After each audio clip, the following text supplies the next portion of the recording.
Alright guys, Salam. Salam. First and 3 here. We're on the airship Oliver's airship Courageous, I think, and now we're gonna hear what he had to say. Perhaps one day I'll even be able to put on a Rasal soaring in the skies above Heimdall. Well, putting aside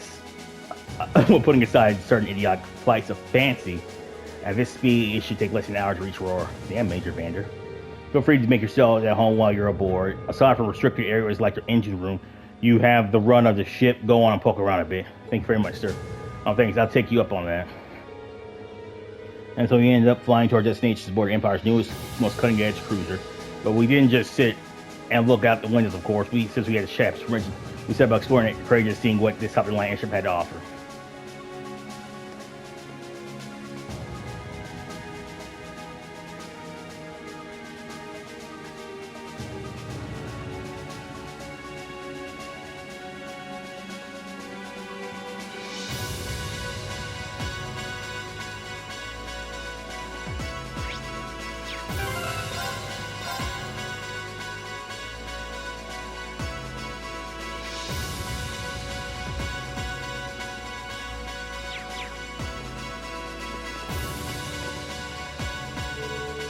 Honestly, you could have told me about this a little sooner. Is this the reason you've been so busy lately? Project for secrecy, but much of the project fell under the veil of strict confidentiality. There are some things I'm forbidden to speak of, even to my daughter. I'm sure you make realize that, but Klaus must have known, right? Why was he allowed to know while I was left in the dark? Well, we're really honored to have been invited aboard. We can rest a bit easier once we arrive in Roar, knowing that we had an Imperial escort. Indeed, you can. Frontier Army will have little choice but to accommodate you. This ship's purpose is to act as a deterrent to both factions, as well as the Imperial Liberation Front. By doing that, we hope that the Courageous will hold the old guard at bay long enough for something new to take root. I'm sure it will. They choose wisely naming you captain. Still, I assume that's not the ship's only purpose. Well, if you're building an airship this advanced, seems excessive. All you're going to use is as a deterrent. Laura's right. There has to be some other purpose that made you feel, very perceptive of you. I regret that I wasn't able to discuss this with you properly when you were in Logram last month.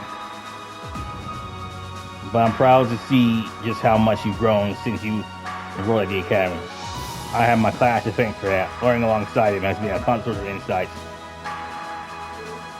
So tell me, Rean, how's she doing? Is Laura getting along with the other students? I think she's been thinking fine. I see. That's reassuring to hear. At times I worry that growing up in that sword-fighting household caused her to end up less well-rounded in her peers. Hope you and others will continue looking out for her, of course. Glad she's with us. I can't imagine Class 7 without her. I can't help but get the feeling that she's something more to you than simply a classmate. Whatever the truth may be, I hope you'll be treating her as the lady she is. I'm not one to abide inappropriate behavior toward my daughter. I don't have the faintest idea what you're talking about, but I'd like to think I know how to get myself toward my classmates. Good. That's what I wanted to hear. I'm way too going on about with all your whispering and your furtive glances. It's nothing you need to concern yourself with. Just a little discussion between men. You needn't worry. We'll be sure to get you to your field study safely. As soon as Thors, I expect you to give it your utmost. He really does care about her. That's sweet. That's the story you suggesting. I hope your field study proves to be a fruitful one. Don't forget to conduct yourselves as students at Thors during your time here. Nevertheless, being ferried on our destination in an airship like this makes me feel as though I could take on the world. We won't be in the same group during the field study. Hope that's a rewarding one for both of us. Agreed.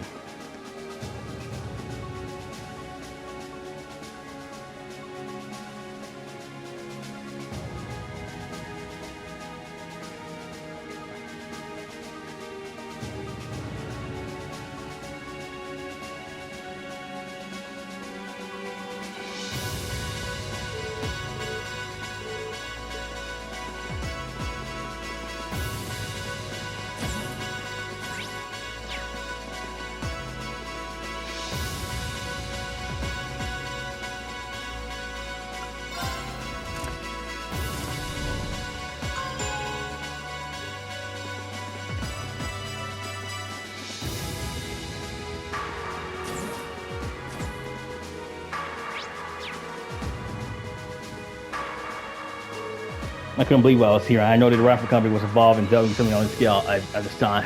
Then I found out it was a collaboration with the FC Foundation and DCF. And on top of that, she's got her hands in the development of our Arcus units too. It's way too much for one person. How many products does Voter have under her wing right now? I'm afraid I can't give a simple answer to that. But suffice to say, the chairman only knows about a small number of products in development by the Reinfer Group.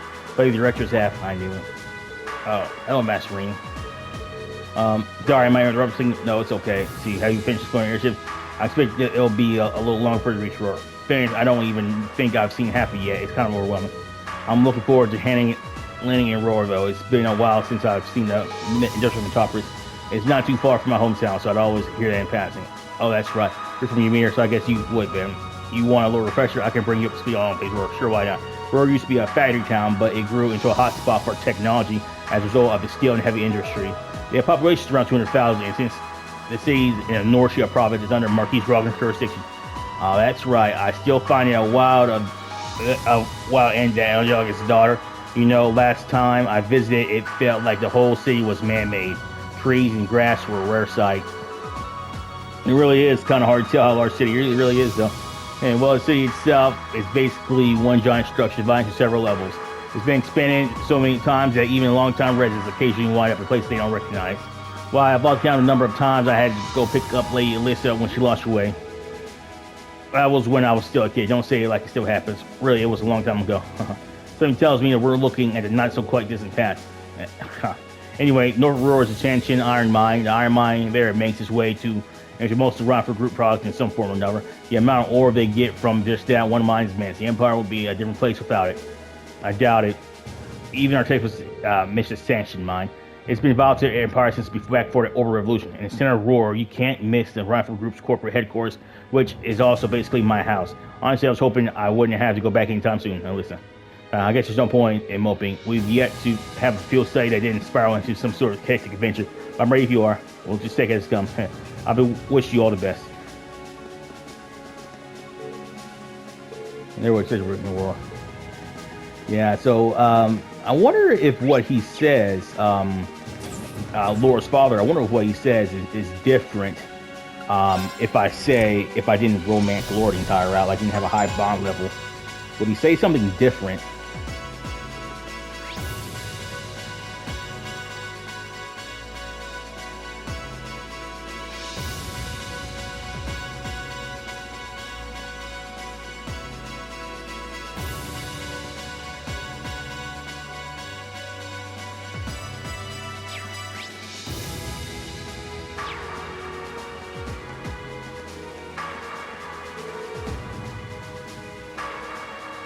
Nobody wants to see dudes sing. It's all about the ladies.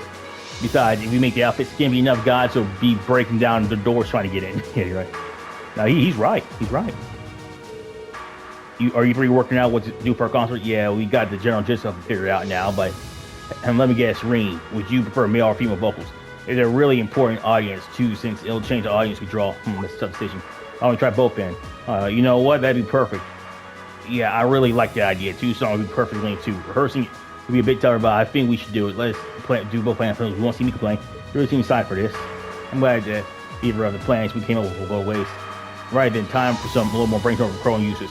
This might make rehearsal a bit tougher, but it'll work out.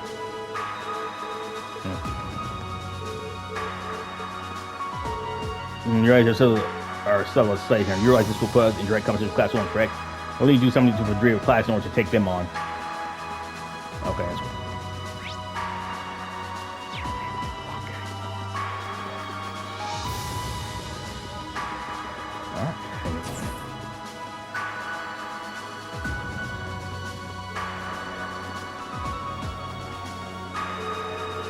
View from up here is so beautiful. Like on witness soaring from above crowd. This is actually the first of the floors here. Who said that? Ah, at long last, the courageous has finally taken to the skies of Erebonia. I feel like a mother hen watching her chicks leave the nest. I'll take your word for it. Okay, why are you speaking now? This is so fucking weird. What the fuck is going on in this game? But it's still fun, though.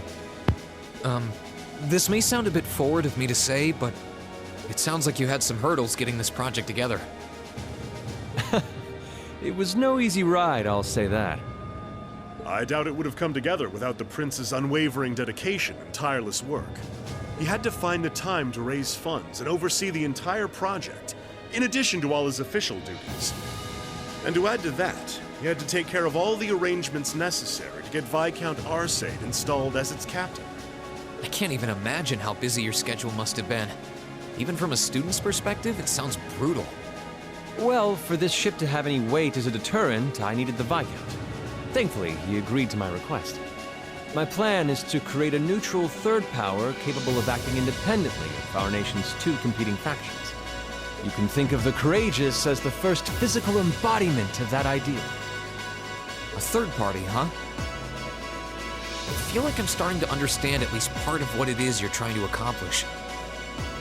The road will be a difficult one, True, but this is only the beginning. Seeing this ship soar through the clouds for the first time moves my heart, just as when Class 7 was formally established. I look forward to seeing what the future holds for the Courageous, and for the brave men and women of your class. Your Highness. though. We live in interesting times. The political situation across the Empire seems to grow more ominous by the day.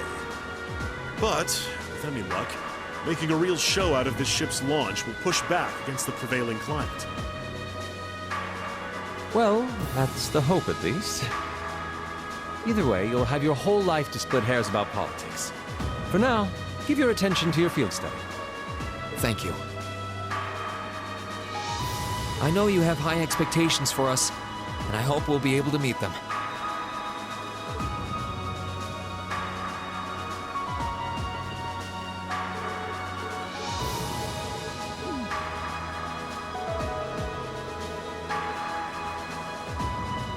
I don't know if I ever works out on this side for over when he's like that, when he's just getting serious. And the way Mitch Banks can shoot him down without batting an eye. Though, even though these prints really is something, I get the feeling that these two must have been through a lot together. I wonder how long they've known each other.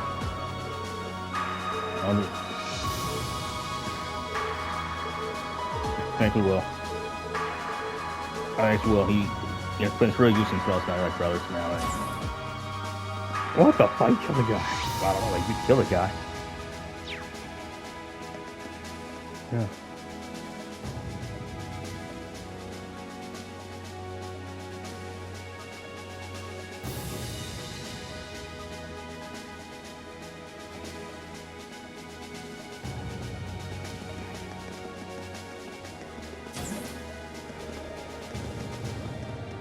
Instructor Sarah? Tova? What are you guys doing out here? Oh, just a little bracer-to-bracer information swapping. That's about the long and short of it. Been a while since I saw you guys, though. Not since last month in Legram. Yeah, always nice to see a friendly face, though. Well, despite keeping in touch with him and setting up these arrangements, it came as a surprise to me to see him on board, too. Clearly, it was meant to be. Honestly, I was only brought on because of my connection with Viscount Arcade. This airship really is in a class all its own, though. It's not every day you see a ship owned by the Imperial family and captained by the Radiant Blade Master. This cruiser has the potential to be an important force in Erebonia going forward. Without ties to the Imperial or Provincial armies, it can potentially keep both of them in check if need be. It might not be able to do that quite as well as a strong guild presence could, but it'll still help protect a lot of people. That's true. It still frustrates me how the guild used to be an institution here, and now we're just barely keeping the lights on. At least the Crossbell branch sends its people over to help us out when we need a hand, though. Wenzel's one thing, but we owe McLean so many favors, I've lost count. McLean? Wait, are you talking about... Oh, yeah, I guess you would have heard of him. He's an A-rank bracer over at the Crossbell branch. A guy we used to work with named Wenzel works there now, too. Wait, maybe we should back it up a bit. The guy we're talking about is Arios McLean, aka the Divine Blade of Wind. The name probably sounds familiar to you because he's also a practitioner of the 8 Leaves 1 Blade style. Yeah, that's who I was thinking of. I've never met him myself, but I heard a lot about him from my master. He mastered the school's second form. It sounds about as untouchable as anyone who holds the title of Divine Blade. Well, he's pretty damn strong, I'll give you that. Bailed me out of more tough spots than I'd like to admit. Speaking of, you know who else is a student of the 8 Leaves School? Cassius Bright. We were talking about him before, remember? He's the bracer who took command during that big incident 2 years ago. Though from what I heard, he left the way of the sword behind a while back. Cassius Bright was here in Erebonia. Wait, 2 years ago. It was an eventful time, to put it lightly. And yeah, we have Cassius to thank for getting us past that. But afterward, well, you know the story from there. They shuttered guild branches all across the Empire, one after the other, and your dear, sweet instructor was out of a job. I'd be glad to give you all the grisly details, but it's a long story. We should probably save it for another time. But hey, the guild seems to have a good track record with folks from the 8 Leaves School. Maybe you should consider a career as a bracer. Door's always open, you know? Me? A bracer? Huh. I never really thought about it before. Hey, there's enough of us singing the Bracer blues without you trying to recruit my students. Never hurts to start them early. Seriously though, we're always looking for more good people. If that's something you wanted to do, I wouldn't turn you down. I'll give it some thought. Cassius Bright and Arios. It's the first game I played, though. Well, that's interesting.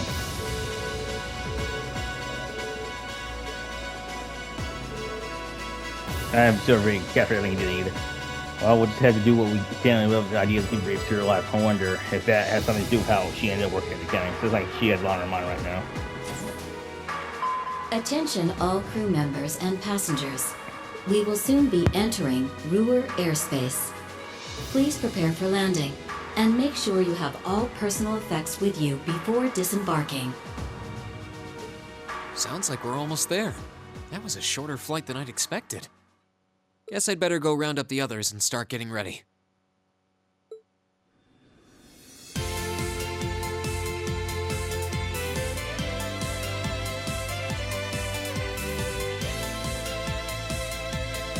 Ruhr Airport's granted us permission to land.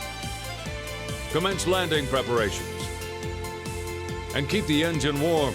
We'll be taking off again right after our guests have disembarked. Aye, aye, Captain. Preparing the Courageous to land.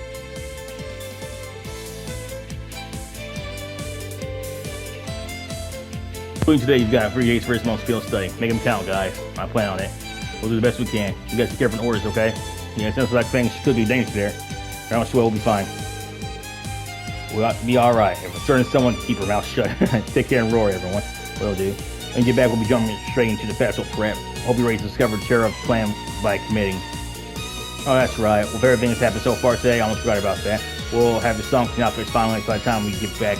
We should have positions all figured out too. Let's try at least, I don't know. Let's try to say at least bit of strength. Be ashamed to come back tired out of do class 1. I think that's a fine energy. That's all the more reason for us to return and save the sound. It's your legacy. I'm sure both your field site and academy class will prove that was finished for all of you. Work hard out there, guys. Not too hard to hear. Any good? May the goddess go with you. Take care. We will.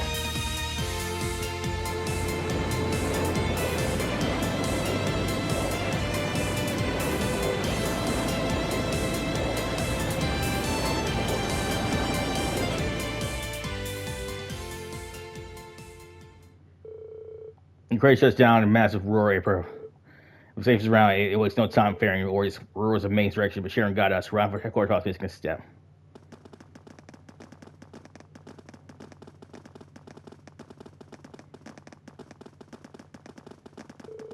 This summer goes on forever. I can't help but recall trying to navigate Guerrilla Fortress. I guess when you build tons of iron and concrete, everything starts to look pretty similar. It's not far from city center now. I might want to break yourselves. Ruhr has an even wider layout than the capital. Hey, that's what I'm talking about, but I can't deny it's true. Where's our file? Yeah.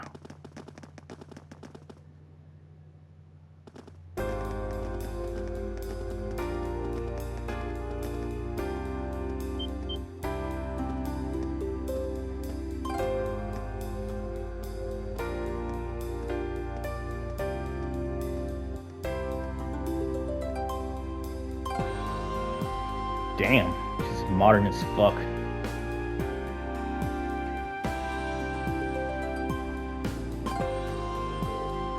Whoa, you can see it's above and below.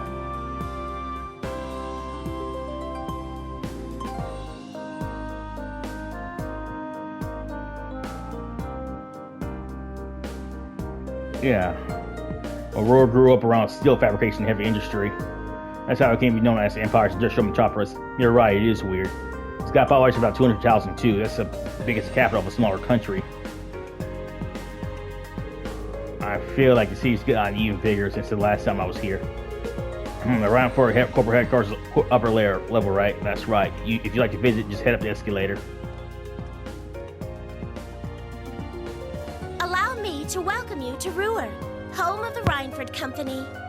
I sincerely hope that your field study here will be a fulfilling one.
Case, even the capital doesn't have these. What did you say they're called again? Escalators? Right, the first one was built in Zeiss. After that, the technicians here decided they built it. Oh, well, you want to show you off a little, huh? Me like these kids, I swear. Oh, look at that. What is that? That's an awful strange shape for a building. Wait, that's not even a building, is it? Nice catch, Ring. That's an action orbital generator. Oh, it's so big. Or has so many factors that it just starts on enormous amounts of orbital energy. And large generators send energy where it's needed is more efficient than each bed producing its own energy. That's quite a setup. Technology has really come such a long way in such a short time.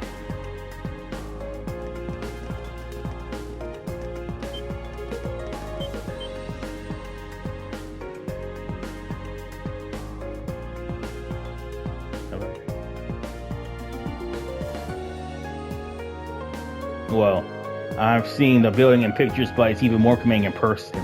Guess you wouldn't expect any less from Reinford's corporate HQ. I couldn't believe my eyes the first time I saw it either. It's a big building, sure, though not as big as the Orcus Tower in Crossbell. That's the 40-floor skyscraper, the tallest on Tanya, I think. Oh, that's the tower we could see from Great Fortress, right? Yeah, that's where we're holding the trade conference last month. I don't need to be so modest, Alyssa. It's your family dig. Someone's gonna mind you talk up a bit. I'm not trying to. Well, shall we go inside?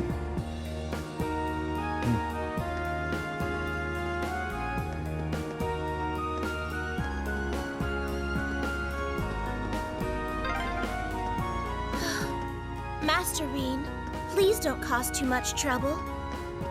Let's make our way to the Reinford headquarters. Right, of course. Why is she singling me out?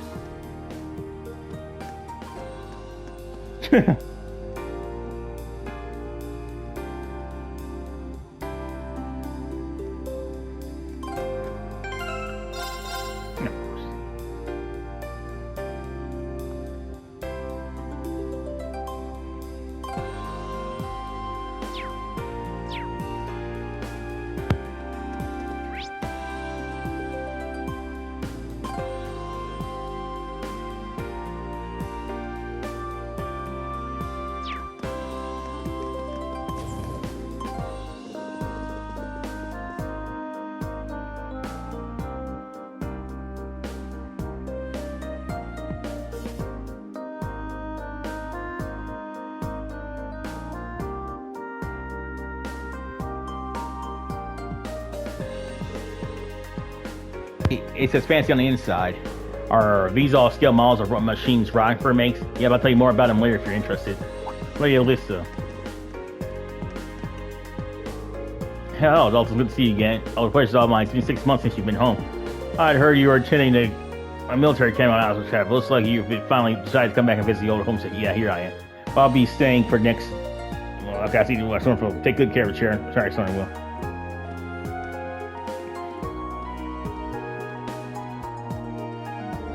Well, it's one thing to hear about it, but I know what you mean. Kind of brings home the fact that she's a Reinford. Let's get going, okay?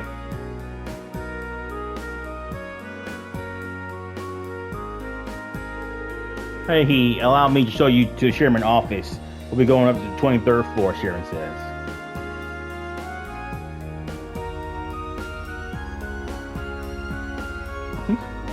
Yeah, I have a knife. There you go.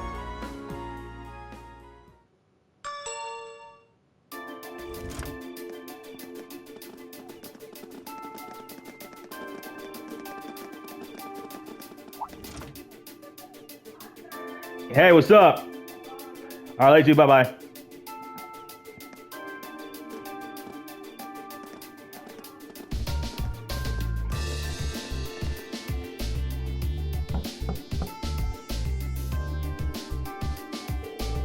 Excuse me, Madam Chairman.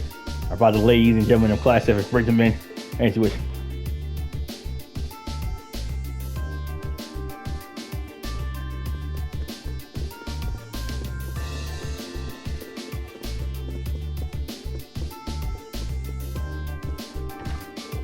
Wow. You can tell the buck stops here. That's one hell of a view. So it looks like the Courageous' inaugural flyover in Heimdall and Ruhr was a success. But don't release an official statement until tomorrow. Yes, that'll be fine. Yes, I'd like you to begin as soon as possible, and keep a careful eye out for any insider trading. Hello, Irina Reinford speaking. Yes, I understand. Fast-track the construction on the special train if you can. No, pay it no mind. I doubt Crossbell-related shares rising is indicative of a larger market trend. But sell them all early next month. Timing is key here. Wow. She's like a commander issuing orders across multiple fronts. Yeah, it's impressive to see Toa do it, but Mrs. Reinford seems to have it down to a science. She's a general on the battlefield of business.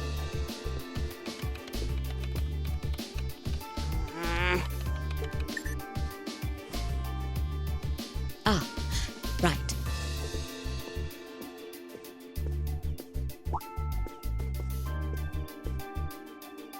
We all have other matters we need to attend to, so I'll get right to the point. Here. What? Thank you.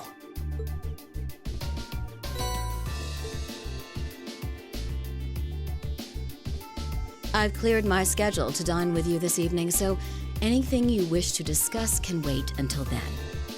I'll leave the rest to you, Sharon. As you wish, Madam Chairman. When do you expect to return this evening? I'm planning on 7. Have our guests enjoy a night cruise, if you will. That sounds splendid. I'll make the necessary arrangements. That's it? That's all you have to say? I don't care if you ignore me, that's nothing new. But my classmates are here and you're on our board of directors. Would it kill you to show at least a little interest? Elisa. Whoa, Elisa, it's okay. You don't need to get worked up for our sake. Oh, I almost forgot to mention. Huh? If you want to return in one piece, I'd suggest you steer clear of the Provincial Army and the Railway Military Police. The same goes for the Marquis's mansion, though I can't imagine what business would take you there. Use common sense, and don't try to overstep your bounds. That'll be all.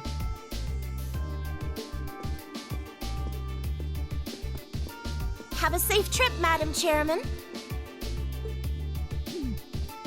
Wow, your mom's a real piece of work, Elisa.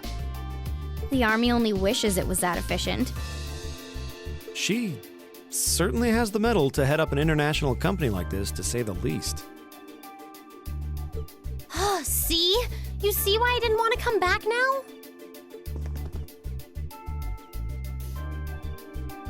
You can't tell me that gave you a great impression of her. I think you're being a little hard on her. She was looking out for our safety, giving us that advice. Just forget it. Getting all worked up and storming off in a huff is what she wants me to do, and I'm not going to give her the satisfaction. Okay. We'll be back before sundown, Sharon. I'd like you to have the guest rooms and dinner preparations sorted by then. Oh, and see to our luggage, would you? As you wish. Have a safe trip, everyone.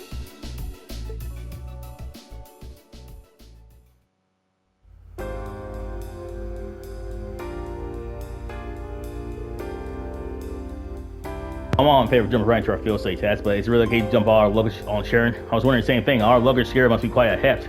It's Sharon, she'll be fine. Honestly, can you imagine her breaking sweat carrying suitcases? I can't. You got a point. She'll probably carry them all in one go. Well, looking at her guess, she does seem to be especially exactly anyway. We'll see all kinds of things lined up for us this trip. Right, alright.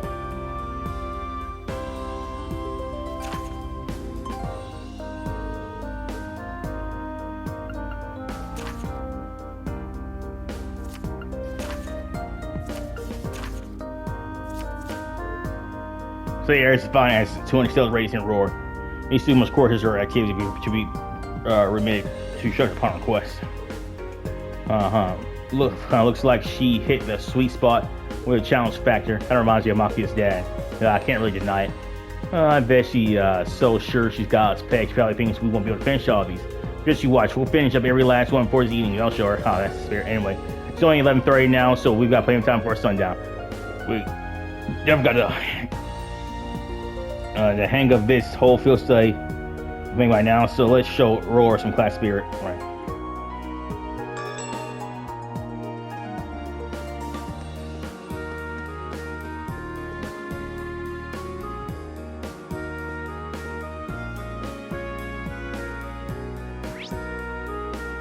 Yeah.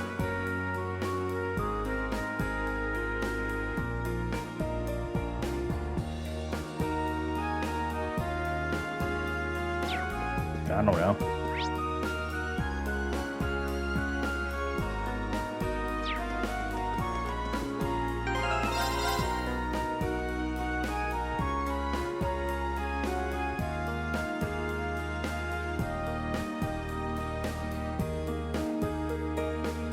It's just, I'm sorry, she's crazy.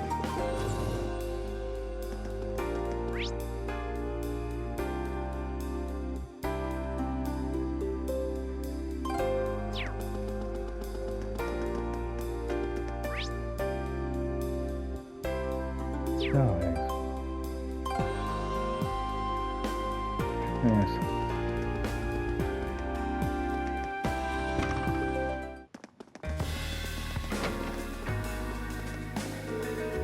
For street to you, Lisa, how long have you been back? How long? Actually, I'm only here as far as study see the tech grade comics. Great to see you again. I was treating you well. So I was eligible. Actually, what are you talking about? I don't have a boyfriend. But yeah, person from where you're looking at. You can't tell that kind of thing just by looking at someone. Like at least has all kind of friends here. I can't good concert alcohol soon, but we do have non-alcoholic cocktails on our menu. If you like to drink it in campus like being a bar, you could always try to make it one yourself too if you want it. So here, let me show you something. Turn out cocktail, okay.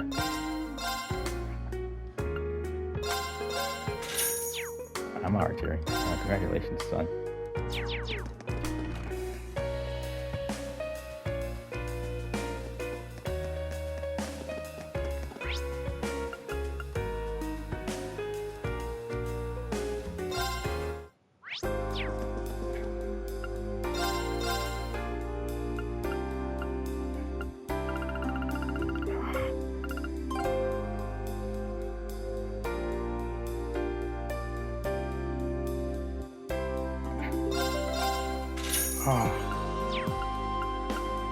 Oh.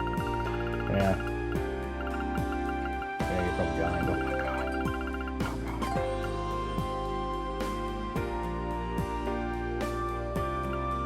Oh.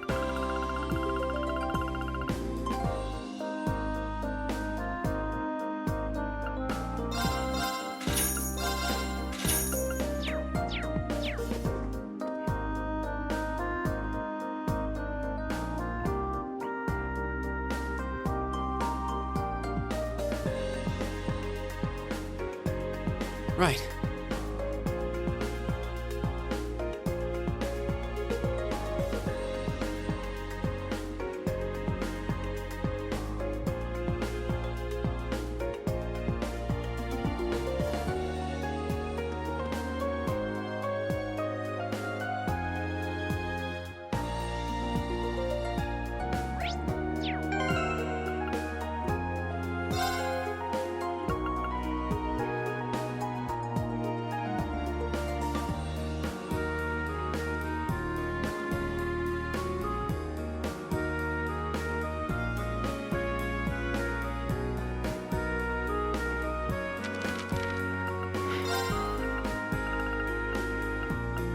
Okay. Cornelia, chapter 10, The Last Dance. Since Cornelia made such haste as she aimed for the path on the opposite side of the sludge-filled channel, that I could have sworn she was actually running on a liquid surface. Based on my observation of the minuscule spatters her feet produced, and of course she passed me by in the blink of an eye. The space growing wider and wider between us, I continued to trudge my way through the filthy muck. Flashes of magic erupted from the darkness by the sluice gate and ripped through air in rapid succession, but none of them could overtake the speed at which Sister Cornelia moved. In an unyielding offense by the shadowed aggressors, the settling feculence in the depths of the channel was thrown up in the form of a powerful tsunami, and an instant before clearing myself from its terrible path, I feared that the terrible wall of sediment filth would crush me under its weight and bring me to an unsightly end. With a mid-air spin to avoid the last of the upcoming magic, Sister Cornelia flew to the opposite side of the channel with incredible speed, hurling the wall of peeled sandbags behind which the attackers took cover. She rolled her arms in a ferocious onslaught, one by one, like a row of pins being struck by a weighted object. The line of standing Jaegers crumpled to the ground. Sister Cornelia's attacks were like a whirlwind of death. Blurry with the speed at which they struck, they came in advancing at inconceivable angles, puncturing throats, slashing open arteries, and then they were gone. So was that when I finally reached the cobbled path beyond the stagnant channel. Not a soul was left standing beside Sister Cornelia and myself. The cathedral is at the end of the ladder, just beyond this gate. She indicated as she flicked dripping blood from her fingers like a child who forgot a handkerchief to dry her wet hands. Her eyes shone with the afterglow of battle. The Jaegers can't be far behind, so we'd better hurry, she warned, as if to punctuate her warning. The damp sound of numerous feet kicking up water as they advanced onward to our present location had now become clearly audible to my ears. Stepping over a handful of Jaeger corpses lying scattered about behind a wall of sandbags, we made our way to the dry bed channel which lay ahead of us. I placed my hands on the slightly damp stone floor of the empty channel and crawled through the half-open door of the sluice gate. A falling water droplet struck the nape of my neck as I passed through the cramped opening, causing me to stop dead in my tracks. In the moment that followed, I recognized the sound of an organ overhead on the verge of discharging a burst of magic. Toby, came the unsensible voice of Sister Cornelia as my vision was instantly flooded with a wave of exceeding brightness. Then, in the midst of this world of blinding light, came the hand of a savior which grabbed me firmly by the shoulder. A powerful feeling of being dragged and an explosion produced by magic rupturing stone were almost simultaneous. As a booming roar swept across the whole of my body, I was thrown backwards toward the ground. Despite my clouded vision, I managed to somersault before laying in a prone position. Choking on a filthy puddle I had fallen face down in, I lifted my head in time to see a cloud of blackened dust being heaved from its mouth on the halfway raised sluice gate door.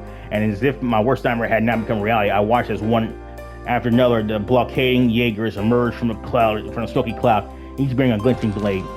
I floundered about on the slippery mud and watched as their ranks sprang into action and closed in, their rugged facial features now visible to my eyes. Instantly rolling to the side, I unsheathed my hidden blade as I attempted to inflict a wide arcing slash with another with my bag. The cloth of the bag over which the sharp edge ran split open without sound, and the paper-wrapped orbit fell onto the cobbled floor. Frantically, I searched for the orbit at my side, but I was unable to get a grip on it because of my clumsy, panic-stricken state. One of the mercenary men, his eyes set on my throat, drew back on his longsword to end my life. But before he could make his move, a dark silhouette appeared from behind him. It was Sister Cornelia.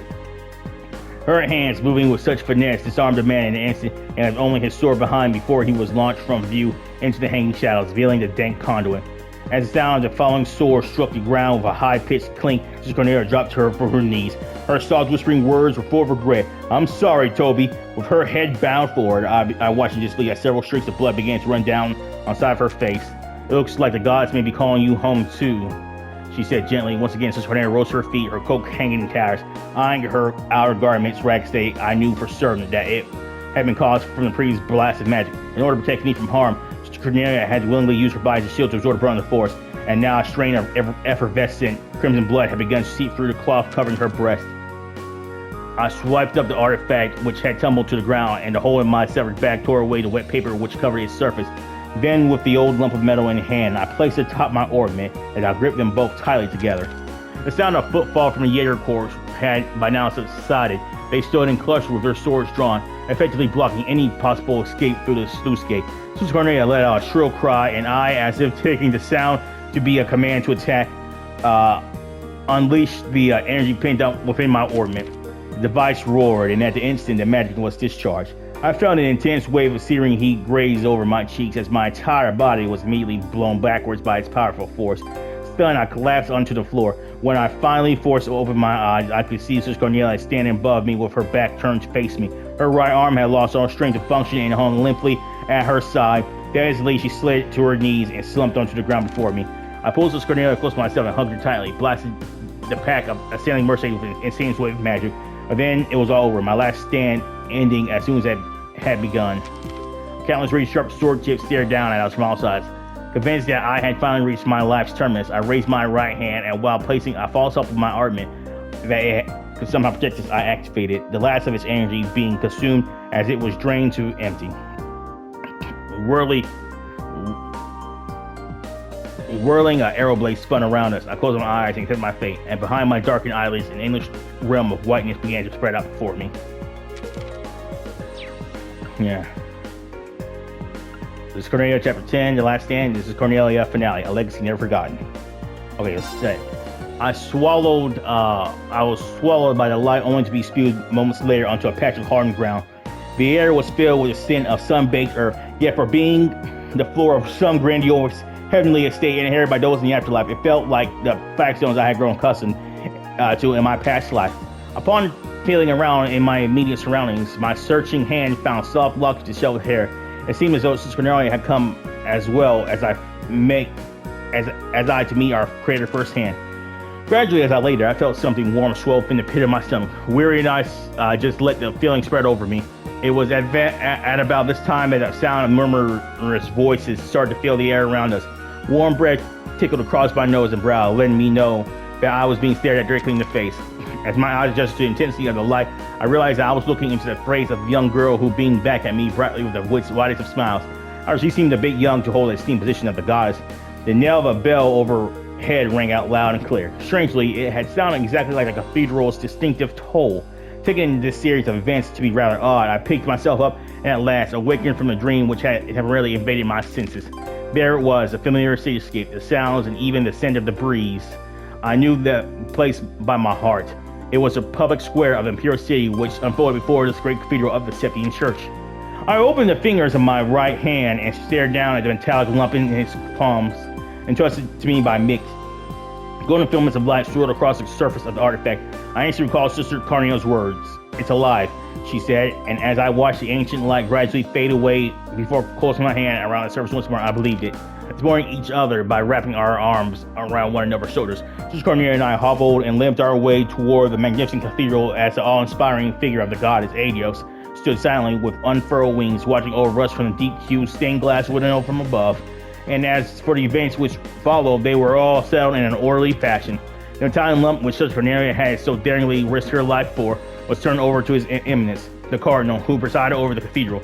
He disappeared with a thick door of a sacred vault. The level of corruption which had spread like a plague among members of the Imperial Court, influential interact, and even commissioned officers in the Imperial Army, astonished those mediators acting on behalf of the Bracer Guild. I stayed close to my Sister Cornelia as she was laid out on a pew within the chapel of the cathedral. The real sisters of the church delicately pulled off her coat and cut open her vest, now stuffed to her body with dry blood. Upon doing so, they found an ornate shirt of chainmail just beneath the layer of her clothing, which for some strange reason seemed to blotter them all.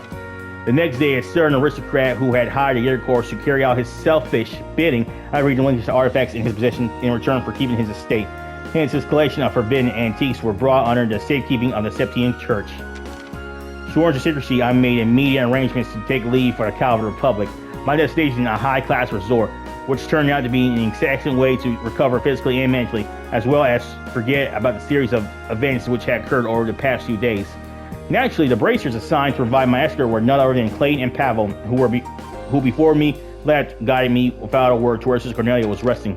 I thought of Sister Cornelia, who had awoken for a short interval, and as I got up to leave, she reached out her dainty hand and said to me, "Before you go, I want to tell you my real name. It's Ein Selnit." I took her unblemished hand in mine and gripped it firmly as I expressed my appreciation for what she had done.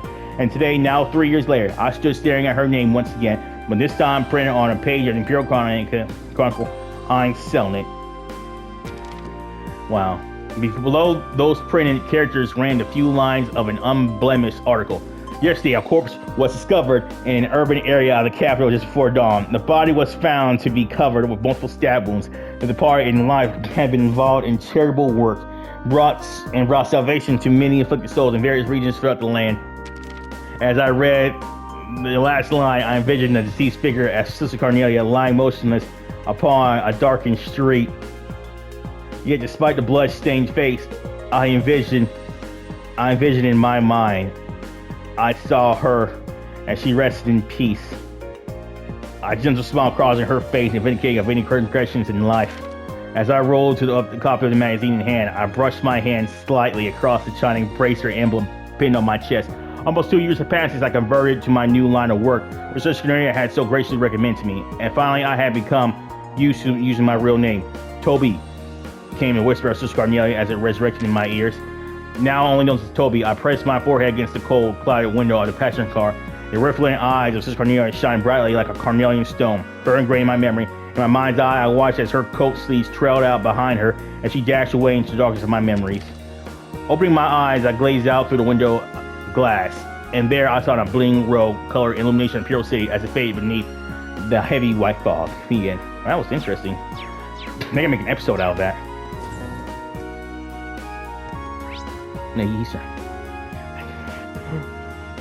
You know, I swear, Alyssa's mom has some nice tits, and her ass was very nice too. Oh.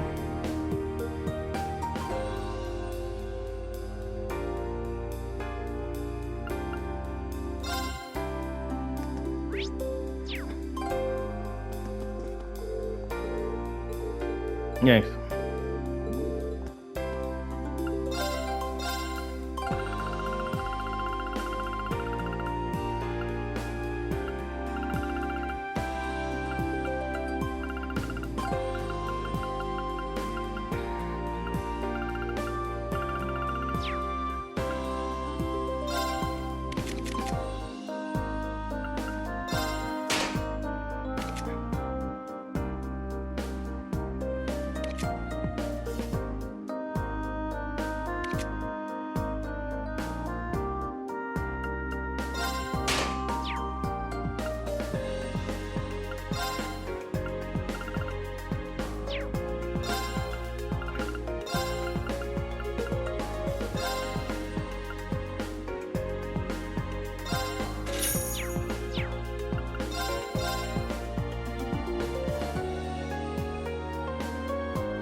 Alright, I'll give it a try. Let's never speak of this again.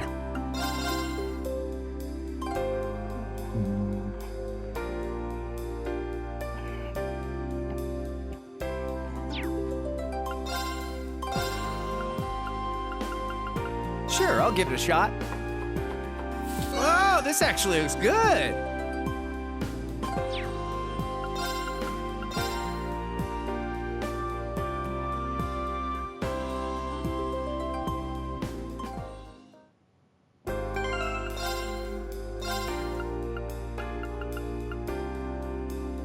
Sure, I'll give it a shot. Oh, you're gonna like this. Yeah.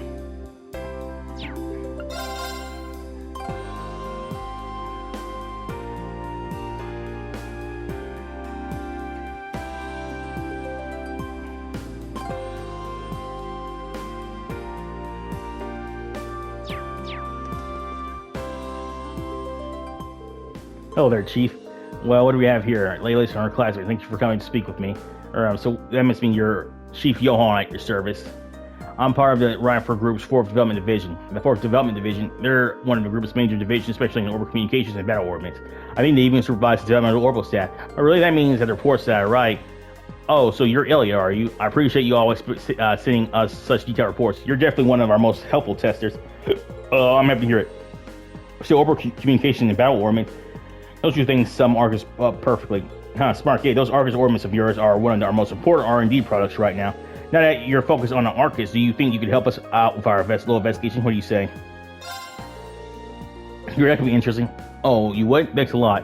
What is it you'd like to help you with then? Well, as I wrote in a request, I said to you I'd like you to conduct an investigation on the Arcus signal strength.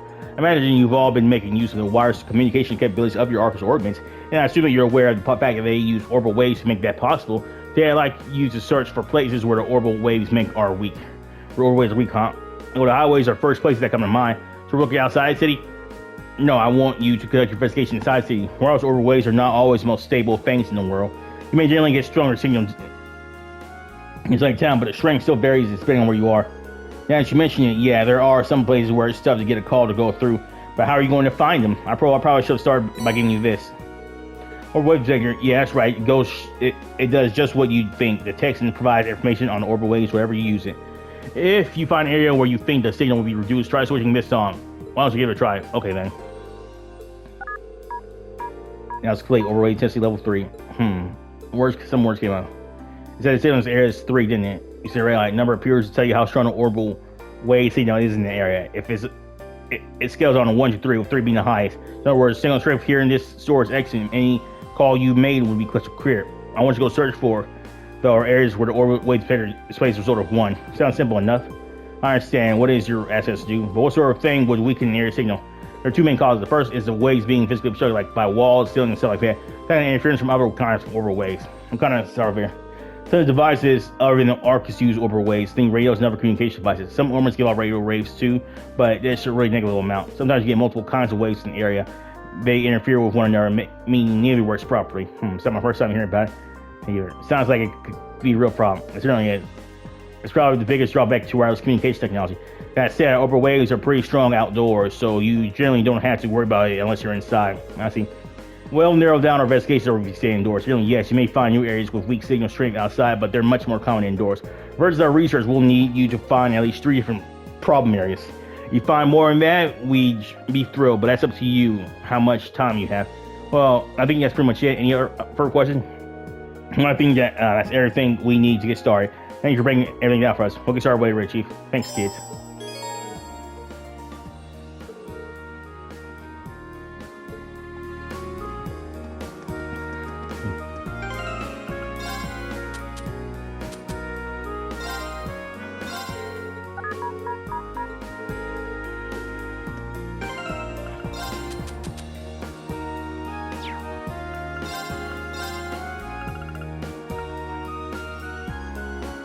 Or a jacket.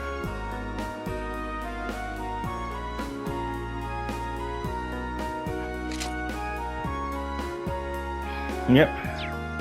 I'm the strongest. Alright guys, all for this one here. Brunson Air 3 out. Peace with you, and we'll see you later. Bye.